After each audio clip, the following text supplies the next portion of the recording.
গণতন্ত্রের মাতা দেশনেত্রী বেগম খালেদা জিয়ার কবর জিয়ারত করার জন্য, তার স্মৃতির প্রতি শ্রদ্ধা জানানোর জন্য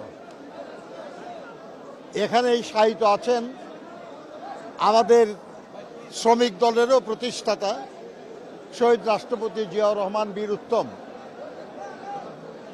আমরা তাদের দুইজনের প্রতি শ্রদ্ধা জানিয়েছি, তাদের দুইজনের জন্য দোয়া করেছি আমরা।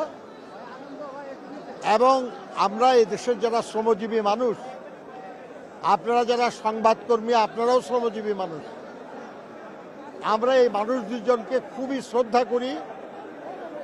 শুধু আমাদের দলের নেতা হিসাবে না, শহীদ রাষ্ট্রপতি জিয়াউর রহমান নিজেকে শ্রমিক বলে ঘোষণা করে আমাদের সবাইকে সম্মানিত করেছিলেন, মর্যাদা দিয়েছিলেন। আর এই শ্রমজীবী মানুষের জন্য তার অসংখ্য অবদান আছে। দেশনেত্রী বেগম খালেদা জিয়াও শ্রমজীবী মানুষের জন্য অনেক কিছু করেছেন। ব্রিটিশ আমল থেকে যে শ্রম আইনগুলি ছিল, এর অনেকগুলি পরস্পর বিরোধী ছিল এবং এতগুলি আইন নিয়ে কাজ করা শ্রমিক আন্দোলনের জন্য এবং দেশের জন্য কষ্টকর ছিল। উনি প্রথম 2006 সালে বাংলাদেশ লেবার কোড এটা প্রণয়ন করেন, অনুমোদন করেন।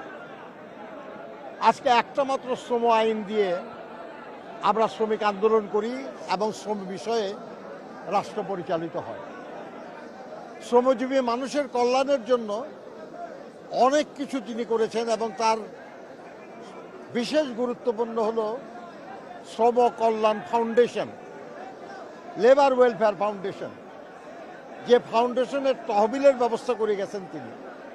আজ কোটি কোটি টাকা সেই তহবিলে এবং তা দিয়ে দুস্থ শ্রমিকদের জন্য কল্যাণমূলক কাজ করা হয়। এই মানুষ দুজন আমাদের অত্যন্ত শ্রদ্ধার মানুষ। আমরা তাদের আত্মার মাগফিরাত কামনা করি, আল্লাহ তাআলার কাছে প্রার্থনা করি আল্লাহ যেন তাদেরকে বেহেশত নসিব করেন। আর আমাদেরকে যেন শক্তি দেন আল্লাহ, যে তারা যে পথে যেভাবে এ দেশের মানুষের জন্য কাজ করেছেন, আমরা যেন সেই কাজটা সম্পন্ন করতে পারি। বন্ধুগণ, একটা দেশের উন্নয়ন, অগ্রগতি এটা নির্ভর করে সে দেশের শ্রমজীবী মানুষের কাজের মাধ্যমে, কাজের উপর। আমরা বলি উৎপাদনের রাজনীতি, উন্নয়নের রাজনীতি। উৎপাদন ছাড়া উন্নয়ন হয় না। আর উৎপাদনের মূল হাতিয়ার হলো শ্রমজীবী মানুষ।